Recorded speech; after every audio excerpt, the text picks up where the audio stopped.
Gandang araw po sa inyo lahat. Ay, si Mami Kuko po ito. Magkakwentuhan tayo tungkol sa mga tutorial ng gaming. Yung mga nagtuturo sila para manalo ka sa game. Yun. Yun ang ating pag-uusapan ngayon kasi meron ako napanood na sinasabi raw na hindi raw totoo na natin yung mga tinuturo. Para lang daw sila magkaroon ng mga views o kaya mga install ng game na yon para may commission sila. For me kasi ako sinubukan ko rin. Pinanood ko iba-ibang channel yung iba-ibang nagtuturo, no. At yung sa napanood ko wala naman edit, hindi naman siya edited, no.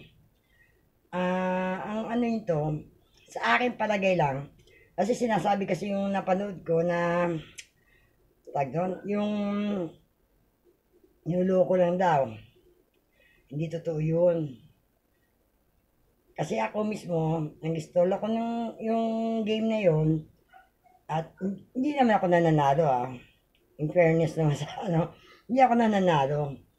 Sabagay, hindi naman ako namumuhunan. Ang kinukuha ko lang yung daily bonus sa piso.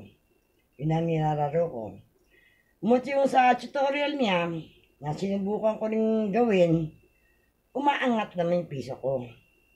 Kaya lang, syempre, ang turo kasi nila, ilang minuto lang. Syempre, yung piso ko, kasama makakarating yun. Dito matatagalan ka bago umabot na 10.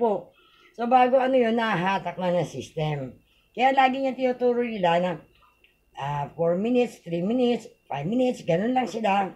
Tapos out na sila. Para na hindi ma-detect ng system. Which is true. Kasi nasubukan ko na yan, no. Yun yung tuturo nila, okay naman, tama naman din. Kaya lang, syempre, hindi naman pwede every case, merong kanya-kanya yan. Every pattern yan, iba-iba yan. So, hindi tuturo yung pattern, not necessary na yung pinasukan mong game, the same pattern. So, ikaw rin, yun sa kanya, basic lang ang tinuturo nila. So, yung basic na yun, kayo na mag-adjust doon. Yun ang niya Kasi pinanood ko si JM Strix, sila Doffy G, si Ya TV, yan. Sa tinuturo, si Earn ni with ni hawa kasi with Mr. Arden yan. Yung mga pinapanood ko, so far, yung siyempre pinagsasama-sama ko yung tutorial nila, pinag-aaralan, umaangat naman yung game na ginagawa ko, nilalaro ko. Kasi kung hindi sa wala kaalaman, pumasok sa ganyan, siyempre, isang pindot mo pa lang, talo ka ng talo. Kasi hindi ka marunong Di ba? Natanis na, ika nga first timer, lagi swerte. Mo sa akin, hindi naman ako gano'ng kaswerte. Talagang pinag-aaralan ko, ang yung piso ko, pinaka-highest is umangat siya ng 50 pesos. Not bad, di ba? Not bad. Kaya hindi mo mawi-withdraw kasi ang minimum withdrawal is 300 pesos. So, tapos nawawala rin, ganyan. Normal lang yun sa mga game. Hindi naman lagi winning Kaya nga, pinapanood ko, pinapakita nila na nagkakamali rin sila, natatalo rin sila kasi syempre, ang nasa isip nila, yung pattern ng ganito lalabas, which is, hindi naman minsan lumalabas. Sa akin, yung pinapakita nila, earning nila, daily earning nila, sa tingin ko naman, totoo naman, kasi naman, professional na sila. Alam niyo ba na ilang buwan ko na pinag-aralan to bago ako mag-vlog sa inyo? Ilang buwan na ito? Sus, Maria Joseph, bali mga 4 months, 5 months, hanggang ngayon, di pa ako, hindi pa ako siguro matanda na, kaya hirap pag-aralan mo. Sa totoo lang,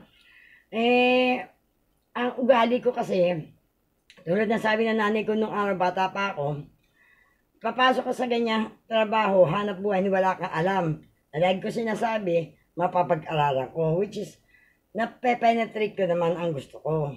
So ito, tumanda na ako, ganun pa rin ang attitude ko. Nag-challenge ako sa mga bagay na hindi ko alam. Na pinag-aaralan ko para ma-penetrate ko. Ang katwiran ko kasi, kung kaya nila, kaya ko. Ha? Yan ang katwiran ko. Kung kaya nila, kaya ko. So, ang ano lang ito, siguro mas low ko sa pag-aaral kasi nga dahil sa, syempre, medyo mahina-hina na yung UTEC natin, yung sila, mga bata pa, mabilis matuto. So, yun ang ano ko, sa tingin ko, medyo ilang ano pa, mapipick up ko na. Kaya lang, hindi ko ugali kasi namumuhunan. Sa totoo lang, hindi ko ugali kasi namumuhunan. So, pinagtsatsagaan ko piso kasi ang sinasalik ko kasi sarili ko, yung piso, mapaabot ko ng 300 pesos. Yun yung sinasalik ko sa sarili ko. So, sa mga nagsasabi na hindi raw totoo yung mga tinuturo, for me ito personal sa akin ako lang sasabi ito. Para sa akin, totoo yun. Kailangan lang nyo pag-aralan. Ngayon kung wala kayo, na ganito tiyaga, disiplina, control, wag na kayong pumasok sa ganyang game. Kasi lulusawan kayo. Mga oras kayo lang. Kasi nga, pag nag-iinit kayo, lalo kayo natatalo Lalo na olats, di ba? So, dapat, pag alam nyo na talo na, atras na. Huwag nyo na pilitin. Yun ang ano, kaya sorry. Kaya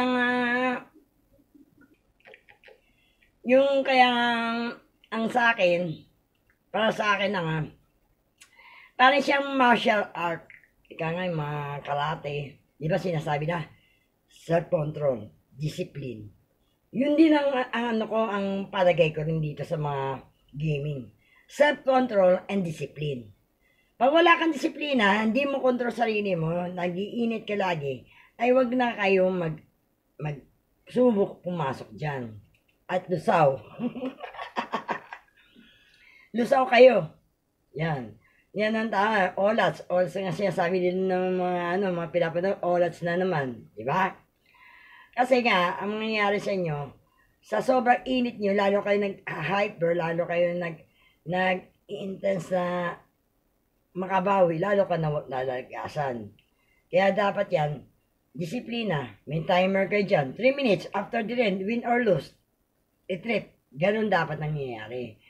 Ngayon, kung hindi nyo kaya yung disiplinahin, maganda nga kasi practice sa sarili Kasi, napapractice mo sarili mo self-control. Yan. Kaya natutuwa ako. Katwiran ko na, wala namang puhunan, piso, ibigay pa nila. But why not? Chok natin, paglaruan ko sila. Kung na-penetrate ko at na-disiplina ko sarili ko, ibig sabihin na control ko sarili ko, di ba? Yun ang para sa akin para sa akin palagay na natutuwa lang ako, na-challenge ako. Na-challenge ang utak ko, na-challenge ang disiplina sa sarili ko na merong control, ganyan, parang kung pumaster, control, ganyan. Kung sa tingin na hindi dapat, atras, pag okay, pasok, ganun lang. Yan na para sa akin kaya hindi naman sa in fairness do sa mga player, pinaghihirapan nila yun. Hindi naman nila basta lang na pumasok sila, ganyan, hindi. Pinag-aralan yun. Pinag-aralan sa pakikinig ko sa kanila, na-notice ko na pinag-aaralan nila. Yung mga pattern pinag-aaralan nila. Bago nila i-tune yung tutorial. Yun. Minsan, yung tinuturungan nagkakamali pa rin sila. Yun lang po. Sa mga gustong pumasok sa ganitong game, bago kayo pumasok, alamin nyo muna kung okay, kaya ba, disiplina, yun ang importante sa lahat. Ito po si Mami Coco. Sana may natutunan kayo sa ating kwentong hang ngayon. Love you all. Bye!